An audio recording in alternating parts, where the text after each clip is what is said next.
Depuis 2014, l'Europe et la région Normandie investissent dans les zones rurales avec Leader, un programme européen destiné à soutenir et accompagner des projets locaux et innovants. Transition écologique et énergétique, culture, tourisme ou encore développement économique local et services de proximité. Avec 17 territoires Leader accompagnés, ce sont désormais de nombreux projets soutenus qui se déploient partout en Normandie. Partons à la découverte de la Moussette, une microbrasserie locale et artisanale installée à Hauteville-sur-Mer dans la Manche. Une initiative qui allie économie de proximité, savoir-faire local et produits de qualité. La brasserie a été créée en février 2019, dans un premier temps sur une production de bière qu'on espère de qualité pour vente aux particuliers et aux professionnels. L'entreprise a connu un gros changement en juillet 2020 avec l'opportunité qu'on a eu d'ouvrir le bistrot, donc place du marché à Hauteville-sur-Mer au bord de la plage, qui nous a permis donc nous de développer les volumes de bière passés en direct et notamment à la pression, tout en créant une ambiance qu'on espère chaleureuse, festive autour de différents types d'événements qu'on peut mettre en place. L'aide européenne et le programme Leader, on l'a sollicité dès le début. On a surtout eu la chance d'avoir un soutien plus que financier, presque moral, quand on est dans le lancement d'une entreprise, avec des besoins en trésorerie, avec une logique économique qui est particulière et qui est difficile. On a aussi eu la chance d'avoir un coup de pouce de la région Normandie sur la création de l'entreprise. C'est important de se sentir soutenu quand on part presque de zéro. On a eu la possibilité de créer de l'emploi, même de pérenniser un emploi, puisque Virgile nous a rejoints sur un contrat à durée indéterminée. On a la volonté de rester sur de l'hyper local à travers notre vente en direct, à travers le bistrot. La priorité numéro 1, c'est de continuer à dynamiser notre territoire. Direction Bayeux dans le Calvados pour découvrir le projet Aura, un parcours d'art en réalité virtuelle déployé dans les rues de la ville. L'objectif, miser sur la créativité des artistes normands pour valoriser le patrimoine régional et porter un nouveau regard sur le centre-ville. Aura, c'est un acronyme qui correspond à Augmented Reality Artworks. Pour les utilisateurs, c'est très simple. Il suffit de télécharger gratuitement l'application sur un téléphone ou sur une tablette. Ils se retrouvent face à un plan de la ville de Bayeux sur lequel ils peuvent repérer les 6 sites sélectionnés. Une fois sur place, il suffira de scanner la façade avec la tablette et apparaîtra l'œuvre en réalité virtuelle qui va venir se superposer à l'environnement réel. La participation du fonds Leader, ça a été un réel soutien pour nous permettre de développer l'application.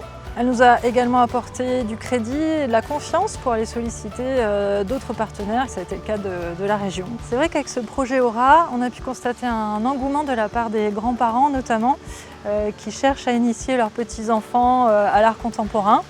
Et en passer par une application et du numérique, toutes les générations se retrouvent et peuvent échanger. Partons à Longny-les-Villages dans l'Orne, où l'électromobilité est en marche. La commune a déployé, avec les villages voisins, une flotte automobile d'utilitaires électriques dédiée au déplacement des agents communaux. Une démarche qui permet à ces collectivités d'utiliser des solutions de mobilité durable au quotidien.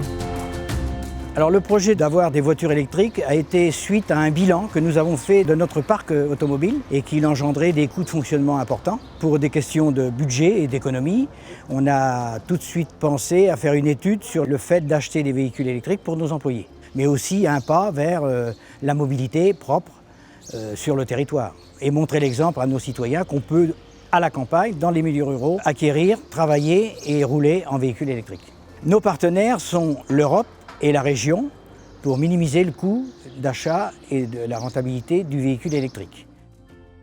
Alors le retour d'expérience que nous pouvons faire sur nos véhicules électriques, c'est que c'est très adapté à notre personnel technique puisqu'il se déplace sur nos communes déléguées et les communes déléguées sont à une distance maximale de 10 km. Moins pollué, fait partie aujourd'hui de ce qu'il faudra faire pour nos enfants pour l'avenir.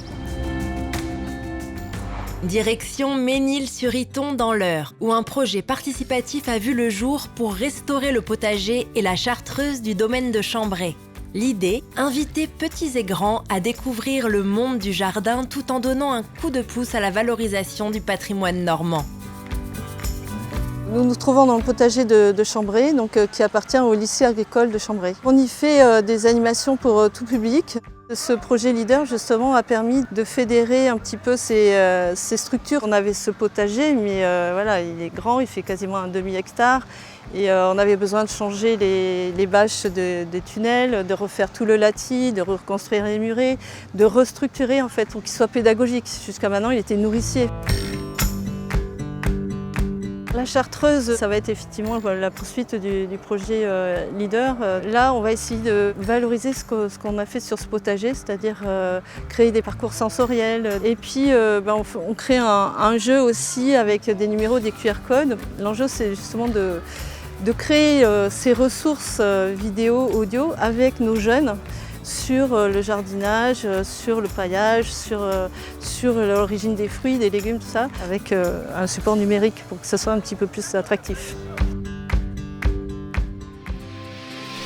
Rendez-vous dans le centre-bourg de Watteville-la-Rue en Seine-Maritime pour y découvrir la Halle aux randonneurs, un nouveau bâtiment 100% bois local mêlant tourisme durable, commerce local et dynamisme culturel.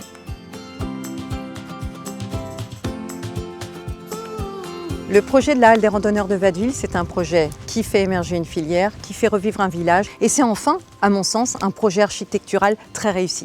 Un autre aspect de ce projet qui était important pour nous, c'est le dynamisme des centres-bourgs. Nous voulons remettre de la vie dans les villages.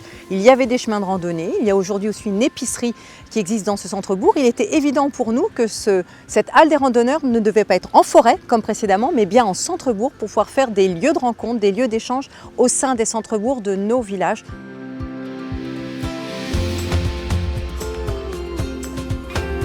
Sans les fonds européens, sans l'aide de la région sur ce type de projet, aucune possibilité financière ne permettrait de réaliser ces projets. C'est par le collectif que nous arrivons à faire travailler les boîtes locales et faire émerger ces nouvelles filières.